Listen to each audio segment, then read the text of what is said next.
Office শেষে যারা শুভকে গাড়ি করে বাসায় পৌঁছে দেয়। গাড়ি থেকে নামার সময় শুভ যারাকে হাসকা টানে নিজের কাছে নিয়ে আসে। হঠাৎ শুভর এমন কাণ্ডে হকচকিয়ে যায়। শুভ যারাকে এক কদম বুকের মাঝে জড়িয়ে নেয়। যারার অবস্থান বুঝতে পেরে যারা ভীষণ লজ্জা পেয়ে যায় এবং সরে আসতে চায় শুভর থেকে, কিন্তু শুভ আরো শক্ত করে জড়িয়ে ধরে এবং প্রশান্তির নিঃশ্বাস টেনে নেয়। এভাবে কিছুক্ষণ জড়িয়ে রেখে যারার মুখটা দুহাতের আঁচড়ায় পুড়ে নিয়ে যারার কপালে নিজের ঠোঁট ছুঁয়ে দেয়। যারা চোখ বন্ধ করে নেয়। তা দেখে শুভ মুচকি হাসে এবং যারাকে ফিসফিস করে বলে, শুভ, তুমি আমার জীবন, জীবন মানেই তুমি প্রেয়সী। এই বলে যারাকে ছেড়ে দেয়। যারা আর কোনো দিক না তাকিয়ে গাড়ি থেকে বেরিয়ে দৌড়ে চলে যায় সেখান থেকে। কেটে গেছে অনেক দিন। শুভ আর যারার মাঝে কিছু ঠিক না হলেও শুভ যারাকে প্রচুর জ্বালায়। আজ শুক্রবার, কলেজ অফিস কিছুই নেই, তাই যারা একটু বেলা করে ঘুমিয়ে থেকে উঠেছে। ঘুম থেকে উঠে ফ্রেশ হয়ে ডাইনিং রুমে আসতেই তার চোখ চড়ক গাছ স্থায়ী শুভ বসে আছে ডাইনিং রুমের সোফায়।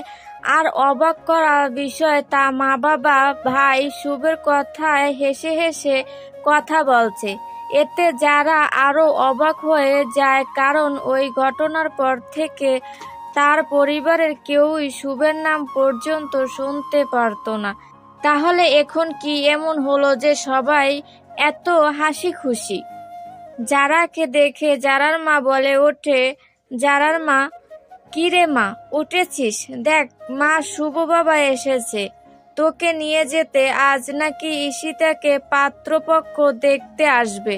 যারার মাথায় কিছুই ঢুকছে না, কি হচ্ছে এসব এখানে। তার মা বাবা ভাইকে তে নতুন আবিষ্কার করলো।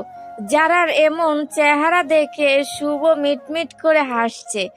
যারা কোনো রকম নিজেকে সামলিয়ে তার মাকে বলে, যারা, মা, আমার খুব খিদে পেয়েছে, খেতে দাও। যারার মা রান্নাঘরের দিকে যায়। এই সুযোগে সেও মায়ের পিছু পিছু যায়। যারা তার মাকে বলে, যারা, এসব কি হচ্ছে মা? এই লোকটা এখানে কেন? যারার মা, ওই লোকটা কি হে? শুভ তোর স্বামী। নিজের স্বামীকে কেউ এভাবে বলে? যারার মুখ হাঁ হয়ে যায় মায়ের মুখের কথা শুনে। যারা বিলম্ব নিয়ে বলে, যারা, তোমরা ভুলে গেছো লোকটা কি করেছিল আমার সাথে? তাহলে কি করে এই কথা বলছো? যারার মা এবার মেয়ের গালে হাত দিয়ে নরম কণ্ঠে বলে, যারার মা, এর পিছনেও কারণ আছে মা। তোকে শুভ সব বলবে, জানতে পারবি সব কিছু। যারা আর কিছু বলে না, সেও বুঝতে পারছে কোনো কারণ তো অবশ্যই আছে। যেখানে শুভ যারাকে এতটা ভালোবাসে, তাহলে কিভাবে চলে যেতে পারে? কিন্তু কি সেই কারণ? কেন শুভ বলছে না? কেন এত হেয়ালি করছে শুভ? সবাই একসাথে খাওয়া দাওয়া করে। যারা শুভর সাথে যেতে না চাইলেও মায়ের কথায় রাজি হয় যেতে। যারা রেডি হয়ে রুমে যায়, একটা শাড়ি পরে নেয় এবং হালকা সাজে নিজেকে তৈরি করে নেয়। এই হালকা সাজেই যারাকে ভীষণ সুন্দর লাগছে। ঠোঁটে আজ লাল লিপস্টিক দিয়েছে। যারা রেডি হয়ে ডাইনিং রুমে আসে, মায়ের থেকে বিদায় নিয়ে বাহিরে আসে। শুভ বাহিরে গাড়িতে হেলান দিয়ে দাঁড়িয়ে ফোন করছিল। কারো হাঁটার শব্দ পেয়ে চোখ তুলে তাকায়। তাকাতে তার হৃৎপিণ্ড থমকে যায়। চোখ স্থির হয়ে সামনে হেঁটে আসা রমণীতে সে এক দৃষ্টিতে তাকিয়ে থাকে যারার দিকে। যারা একেবারে কাছে এসে দাঁড়ায়, অথচ শুভের কোনো হেলদোল নেই। সে এভাবেই তাকিয়ে আছে। যারা হাতে চুড়ি বাজিয়ে বলে, যারা, এই যে এভাবে হাবলার মতো দাঁড়িয়ে থাকবেন নাকি যাবেন? যারার কথায় শুভের হুঁশ ফিরে আসে। শুভ মাথা চুলকিয়ে মুচকি হাসে। দুজনে গিয়ে গাড়িতে উঠে বসে। অন্যদিকে ঈশিতা ব্যালকনিতে দাঁড়িয়ে আছে, চোখে তার অশ্রু গড়িয়ে পড়ছে। কি করে অন্য পুরুষের সঙ্গে সে ঘর বাঁধবে? তার হৃদয়ে পুরুষকে ছাড়া সে কি করে থাকবে? কেন তার হৃদয়ে পুরুষ তার ভালোবাসা বুঝলো না? কেন তাকে ফিরিয়ে দিল সে? মনে করতে থাকে তার প্রয়াণ পুরুষের প্রত্যাখ্যানের কথা। ফ্ল্যাশব্যাক। ইতিশা ভার্সিটিতে যায় এবং ঠিক করে নিজের মনের কথা জানিয়ে দেবে আহিলকে।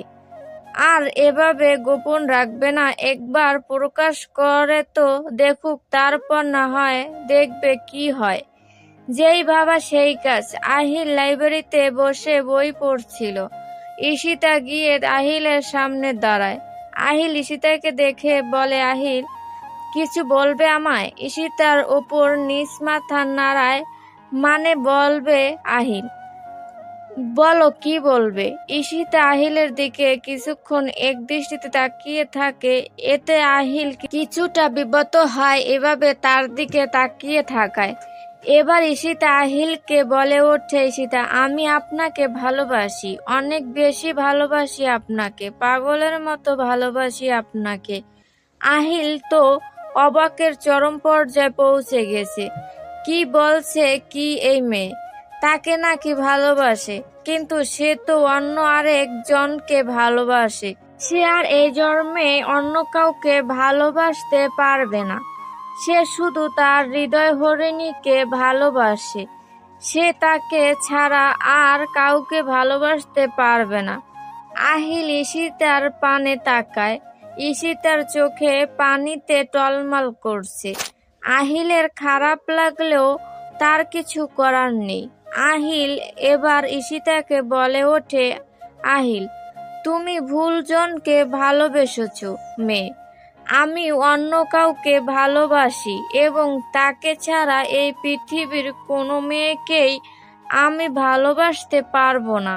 এমনকি সে যদি আমার নাও হয় তবুও তার জায়গা আমি কাউকে দেব না। তার জন্য আমি মরতে পারি, এই প্রাণটাও তার জন্য দিয়ে দিতে পারি। তাকে আমি খুব বেশি ভালোবাসি, আমিও তাকে পাগলের মতো ভালোবাসি। তাই আমার আশা ছেড়ে দাও, নতুন কাউকে নিয়ে সুখে জীবন গড়ো। শুধু শুধু আমার পিছনে নিজের সময় নষ্ট করো না প্লিজ। আর দয়া করে প্লিজ আমার সামনে এসো না। এই বলে এক মুহূর্তে দাঁড়ায় না, আহিল সেখান থেকে চলে যায়। আর ঈশিতা ধপ করে সেখানে চেয়ারে বসে পড়ে আর মুখ চেপে কান্না করতে থাকে। সেদিন থেকে ঈশিতা কেমন জানি হয়ে গেছে। কারো সাথে ঠিক মতো কথা বলে না, খাওয়া দাওয়া ঠিক করে না, কেমন শুকিয়ে গেছে আগের থেকে। একা একা রুমে বসে থাকে। তা শুভের চোখ এড়ায় না। শুভের ফ্রেন্ড অনিকেত লন্ডন থাকে। সে অনেক আগে থেকে ঈশিতাকে ভালোবাসে। তা শুভ জানতো। অনিকেতই বলেছিল শুভকে। সে কথাও দিয়েছিল অনিকেতকে যে ঈশিতাকে তার করে দেবে। সে অনিকেত শুভকে জড়িয়ে ধরে অনেক কান্না করেছিল, হয়তো নিজের ভালোবাসাকে পাবে বলে। তাই গতকাল শুভ জানায় ঈশিতাকে পার্থপক্ষ দেখতে আসবে। ঈশিতা এসব ভেবেই চোখের জল ফেলে যাচ্ছে। তার খুব কষ্ট হচ্ছে, বুকের ভিতরটা দুমচে মুড়চে যাচ্ছে, না পারছে সহ্য করতে আর না পারছে তার কষ্টের কথা কাউকে বলতে। কি এক দহন তার ভিতরে বয়ে চলেছে, যেন মৃত্যু যন্ত্রণা হচ্ছে ক্ষণে ক্ষণে। ঈশিতার মা বাবাও এসেছে গতকাল এইখানে। বেশ কিছুক্ষণ পর গাড়িটা এসে থামে শুভদের বাড়ির সামনে। গাড়ি থামিয়ে শুভ জারার দিকে তাকায়। জারার কাছে শুভের দৃষ্টি অন্যরকম লাগছে। কেমন নেশাক্ত দৃষ্টিতে তাকিয়ে আছে শুভ জারার দিকে। এমন দৃষ্টিতে জারার সারা অঙ্গ কেঁপে ওঠে। হঠাৎ করে শুভ জারাকে একদম নিজের কাছে নিয়ে আসে। আচমকাই জারার ঠোঁটে নিজের দুই ঠোঁট ডুবিয়ে দেয়। জারা নিজেকে ছাড়াতে চাইলেও পারে না। শুভ জারাকে খুব শক্ত করে ধরে রাখে। প্রায় 5 মিনিট পর জারাকে ছেড়ে দেয়। কপালে কপাল ঠেকিয়ে জোরে জোরে শ্বাস নেয়। শুভ নেশালো কণ্ঠে বলে উঠে শুভ, আর কখনো ঠোঁটে লিপস্টিক দিবি না, নিজেকে কন্ট্রোল করতে পারবি না। আমি চাই না আমি ছাড়া অন্য কেউ তোর সৌন্দর্য দেখুক। এই বলে শুভ যারাকে ছেড়ে দেয়। যারা লজ্জায় মাথা নিচু করে রাখে আর শুভ ঠোঁট চিপটে হেসে বলে শুভ, এভাবে লজ্জা পেও না সুন্দরী, মাতাল হয়ে যায় তো পরে উল্টো পাল্টা কিছু করে ফেলবো, পরে কিন্তু দোষ দিতে পারবে না আমায় জানেমান। রাতে যারা অব্রকে কোলে নিয়ে বসে আছে। অব্র যারার কোলে বসে যারার মুখে বারবার চুমু দিচ্ছে আর আলতো আলতো বলিতে মাম্মা ডাকছে। যারার খুব ভালো লাগছে। অব্র যখন মাম্মা বলে ডাকে, প্রশান্তিতে তার বুকটা ভরে যায়। অব্রকে পেয়ে যেন সে মা হওয়ার অনুভূতি পাচ্ছে, মা হওয়ার আনন্দ হচ্ছে তার মাঝে। সন্ধ্যায় অনিকেতরা এসে ঈশিতাকে দেখে গেছে এবং বিয়ের ডেট সামনে সপ্তাহে ঠিক করে গেছে।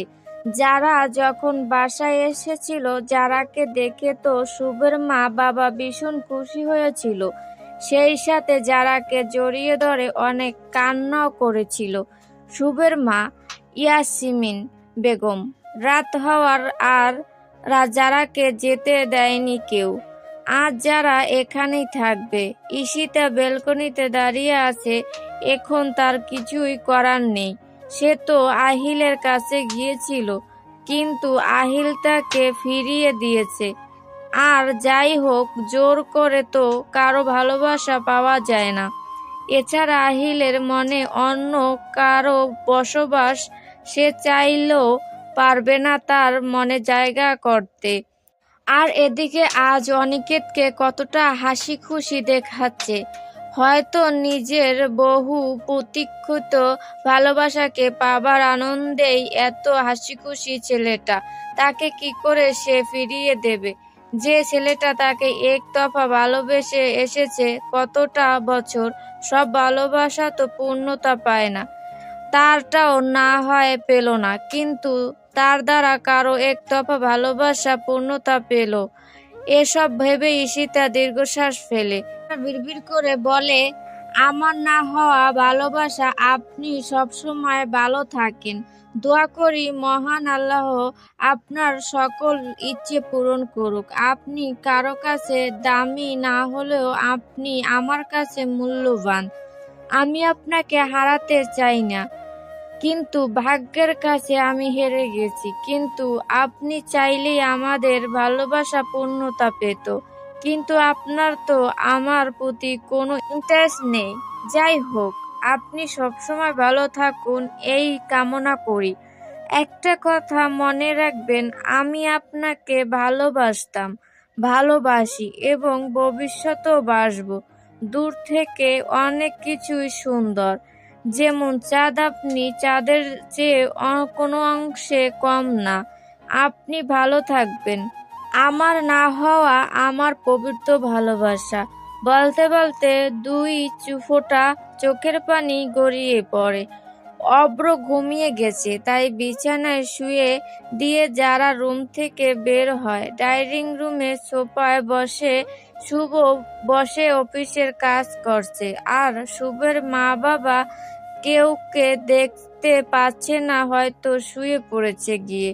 যারা ছাদে চলে যায়।